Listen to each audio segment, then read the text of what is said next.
नमस्कार बच्चों। आज हम पढ़ने और समझने वाले हैं क्लास 10th एसएसटी सामाजिक विज्ञान की वर्कशीट नंबर 40 यानी कार्यपत्रक संख्या 40 को। यह आपकी 9 नवंबर 2021 की वर्कशीट रहेगी। आज की हमारी ये वर्कशीट रिवीजन वर्कशीट रहेगी जिसमें हम पोल साइंस के सेकंड चैप्टर संघवाद को रिवाइज करने वाले हैं। हमें यहाँ पर संघवाद चैप्टर से रिलेटेड एक अनुच्छेद दिया गया है। इस अनुच्छेद को हमें पढ़ना है, समझना है और इस पर आधारित कुछ आसान से प्रश्न है जिनको हमें हल करना है। तो चलिए शुरुआत करते हैं हम आज की इस वर्कशीट की और सबसे पहले हम समझेंगे इस अनुच्छेद को। तो यहाँ पे बात की गई संघवाद की। संघीय सरकारें 2 या 2 से अधिक सत्रों वाली होती है। अब संघवाद क्या होता है? संघवाद कुछ नया नहीं होता बल्कि शासन की एक व्यवस्था ही होती है। शासन की एक व्यवस्था होती है जिसमें सरकार के 2 या 2 से ज्यादा लेवल होते हैं। कितने लेवल होते हैं? 2 या 2 से ज्यादा, यानी कि कम से कम 2 लेवल होंगे, उसे हम संघवाद कहेंगे। जैसे आप स्कूल का एग्जाम्पल ले सकते हो। स्कूल में आपके प्रिंसिपल सर होते हैं, प्रिंसिपल मैम होते हैं, वो आप एक तरीके से सेंट्रल गवर्नमेंट है। उसके बाद क्लास इंचार्ज है, वो स्टेट गवर्नमेंट की तरह होते हैं। और जो आपके क्लास मॉनिटर होते हैं वो आपकी लोकल गवर्नमेंट होती है। 3 लेवल होते हैं ना, ऐसे देश में होता है। अपने देश में सेंट्रल गवर्नमेंट है, उसके बाद स्टेट गवर्नमेंट है, उसके बाद लोकल गवर्नमेंट होती है। तो अपना देश क्या है? संघीय देश कहलाता है। तो संघवाद में सरकार के 2 या 2 से अधिक सत्र होते हैं। अगर हम इस चैप्टर की बात करें या आप अब तक आपने 6th to 10th क्लास की बात करें तो ज्यादातर आपने देश में, हमारे देश में 2 प्रकार की सरकारों के बारे में ही पढ़ा मोस्टली आपने। जैसे स्टेट गवर्नमेंट है, सेंट्रल गवर्नमेंट है, उनके बारे में पढ़ा है। लेकिन भारत जैसे देश में 2 प्रकार की सरकारें हैं वो काफ़ी नहीं है, यानी अच्छे तरीके से शासन नहीं चल सकता। इसका कारण ये कि भारत का आकार है वो काफ़ी ज़्यादा विशाल है। भारत के जो प्रांत है, जो राज्य हैं, वो यूरोप के कई स्वतंत्र देशों से भी बड़े हैं। जैसे यूपी की अगर बात करें तो एरिया में बड़ा है ही, जनसंख्या में बहुत बड़ा है।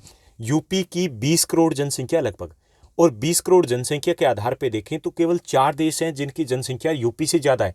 चाइना की, भारत की, यूएसए की और इंडोनेशिया की। अब इससे आइडिया लगा सकते हो कि भारत का एक राज्य है जिसकी जनसंख्या, सिर्फ 4 देश हैं जिनकी जनसंख्या यूपी से ज़्यादा है। तो इससे हम समझ सकते हैं कि भारत कितना विशाल देश है। भारत के अनेक राज्यों में विविधता भी बहुत अधिक पाई जाती है, भाषा के आधार पे, संस्कृति के आधार पे या कल्चर के आधार पे, रिलीजन के आधार पे, तो विविधता भी बहुत अधिक है। इसलिए भी जरूरी हो जाता है कि अलग अलग लेवल की सरकार होनी चाहिए ताकि किसी के साथ भेदभाव ना हो और सबको हम एक साथ लेकर के आगे बढ़ पाएं। तो इस प्रकार इन राज्यों में सत्ता को बांटने की आवश्यकता होती है। बांटने का मतलब साझेदारी करने की आवश्यकता होती है ताकि वो अपने डिसीजन खुद ले पाएं, ताकि अधिक से अधिक लोगों को मौका मिल पाए कि वो खुद के लिए डिसीजन ले पाए। अब लोकतंत्र क्या होता है? यही तो होता है। लोकतंत्र मतलब लोगों का तंत्र, लोगों का शासन। तो इसमें इससे एक अच्छी चीज ये भी होती है कि जब हम सत्ता की साझेदारी करते हैं तो ज्यादा से ज्यादा लोगों को मौका मिलता है। और ऐसा कब होगा? जब हम संघवाद को अपनाएंगे। तो भारत में संघीय सत्ता की साझेदारी 3 सत्रों पर करने की आवश्यकता है।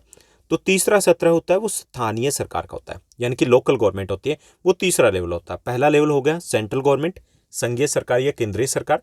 दूसरा राज्य सरकार हो गया और तीसरा हमारा लेवल हो गया लोकल गवर्नमेंट। जैसे आपके पार्षद होते हैं दिल्ली में, पार्षद चुने जाते हैं ना, जो एमसीडी है वो क्या है? वो हमारे तीसरी गवर्नमेंट है। ठीक, ये प्रांतीय सरकार के जो प्रांतीय सरकार होती है, तीसरे लेवल की जो सरकार होती है वो प्रांतीय सरकार के नीचे होती है। भारत में सत्ता के विकेंद्रीकरण के पीछे यही तर्क दिया गया। अब विकेंद्रीकरण क्या है? विकेंद्रीकरण होता है केंद्रीकरण का उल्टा।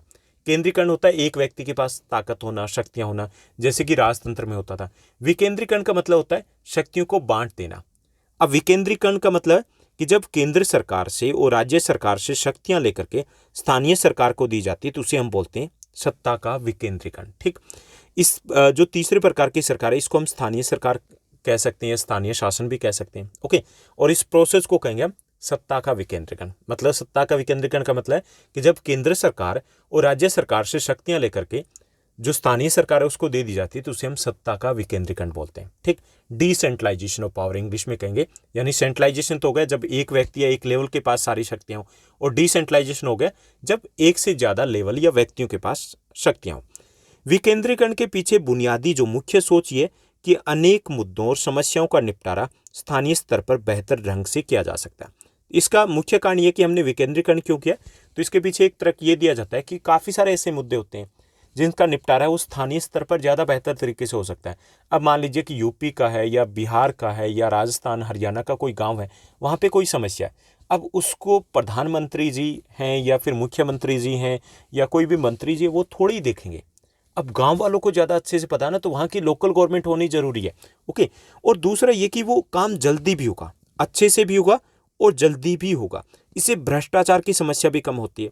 लोगों को अपने इलाके की समस्याओं की बेहतर समझ भी होती है। जैसे मान लीजिए कि गांव में पैसा आया, अब ये कि उनको पता ना कि कौन सी चीज़ पहले ज़रूरत है, उनको प्रायोरिटी वो सेट कर सकते हैं। ऊपर से अगर दिल्ली से सेट करके हम भेज दें तो क्या वो सही से विकास हो पाएगा? नहीं हो पाएगा। लोगों को इस बात की अच्छी जानकारी होती है कि पैसा कहाँ खर्च किया जाए और चीज़ों को अधिक कुशलता से उपयोग कैसे किया जा सकता है। तो इसलिए ज़रूरी है कि तीसरे लेवल की गवर्नमेंट होनी चाहिए और लोकल जो गवर्नमेंट होगी वो अपने खुद के डिसीजन खुद ले पाएगी। ओके, इससे विकास वो एक समान हो पाएगा, लोगों की भागीदारी बढ़ेगी और इसमें बेहतर तरीके से शासन भी चल पाता है। इसके अलावा स्थानीय स्तर पर लोगों को फैसलों में सीधे भागीदार बनाना भी संभव हो जाता है। लोग है एक तरीके से खुद के डिसीजन खुद लेते हैं, तो इससे एक तो उनको लोकतांत्रिक भागीदारी उसकी आदत पड़ती है, आदत ही नहीं ट्रेनिंग मिलती है, क्योंकि वहीं से तो वो नेता निकलेंगे ना, वहाँ से ट्रेनिंग मिलेगी, फिर आगे बढ़ेंगे तभी तो देश को चला पाएंगे। ओके, तो इससे ज़्यादा से ज़्यादा लोगों की भागीदारी भी होती है और उनको प्रशिक्षण या ट्रेनिंग भी मिलती है। स्थानीय सरकारों की स्थापना स्वशासन के लोकतांत्रिक सिद्धांत को वास्तविक बनाने का सबसे अच्छा तरीका भी है। कि लोकतंत्र क्या कहता है? लोगों का तंत्र, लोगों का शासन, यानी स्वशासन, खुद का शासन। तो हम स्थानीय सरकार के द्वारा एक तरीके से स्वशासन देते हैं कि लोग अपना शासन खुद चला पाए। तो ये था हमारा अनुच्छेद। अब इस पर आधारित है कुछ आसान से प्रश्न, चलिए उनको हल करते हैं। तो यहाँ पर पहला प्रश्न दिया गया, भारत में सरकार के तीसरे सत्र को क्या कहा जाता है? तो इसमें 4 विकल्प दिए गए। पहला विकल्प है आपका केंद्र सरकार, दूसरा राज्य सरकार, तीसरा स्थानीय सरकार और चौथा उपरोक्त में से कोई नहीं। तो इसमें सही जो आपका विकल्प सी रहेगा कि भारत में शासन के तीसरे सत्र को स्थानीय सरकार कहा जाता है।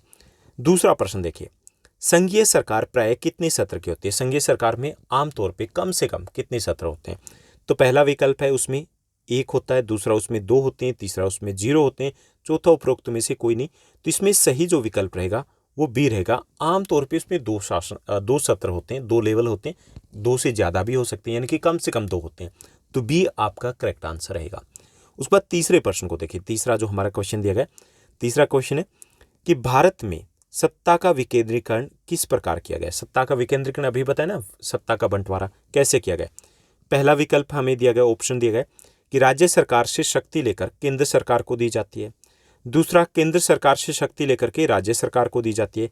तीसरा विकल्प है केंद्र और राज्य सरकार से शक्ति लेकर के स्थानीय सरकार को दी जाती है। चौथा विकल्प है उपरोक्त में से कोई नहीं। तो इसमें करेक्ट जो आपका आंसर रहेगा वो सी रहेगा कि केंद्र एवं राज्य सरकार से शक्तियां लेकर के स्थानीय सरकार को दी जाती है। इसे बोलते हैं हम सत्ता का विकेंद्रीकरण। ठीक, तो चलिए चौथे प्रश्न को देखते हैं। चौथा हमारा प्रश्न दिया गया कि विकेंद्रीकरण के पीछे बुनियादी सोच क्या है? सत्ता का विकेंद्रीकरण क्यों किया गया, ये हमें बताना है। तो पहला विकल्प है कि अनेक मुद्दों और समस्याओं का निपटारा स्थानीय स्तर पर बढ़िया ढंग से हो सकता है। ओके, दूसरा विकल्प है लोगों को अपने इलाकों की समस्याओं की बेहतर समझ होती है, इसलिए भी जरूरी है कि सत्ता का विकेंद्रीकरण होना चाहिए। तीसरा, स्थानीय स्तर पर लोगों को फैसलों में सीधे भागीदार बनाया जा सकता है, वो खुद के फैसले खुद ले सकते हैं। चौथा है उपरोक्त सभी। तो इसमें सही जो आपका विकल्प वो डी रहेगा, उपरोक्त सभी। इन सभी कारण ही हमने सत्ता का विकेंद्रीकरण किया है या फिर सत्ता का तीसरा सत्र को अपनाया है। ओके, उसके बाद पांचवा हमारा प्रश्न है कि भारत में विकेंद्रीकरण के संदर्भ में कौन सा कथन सत्य है?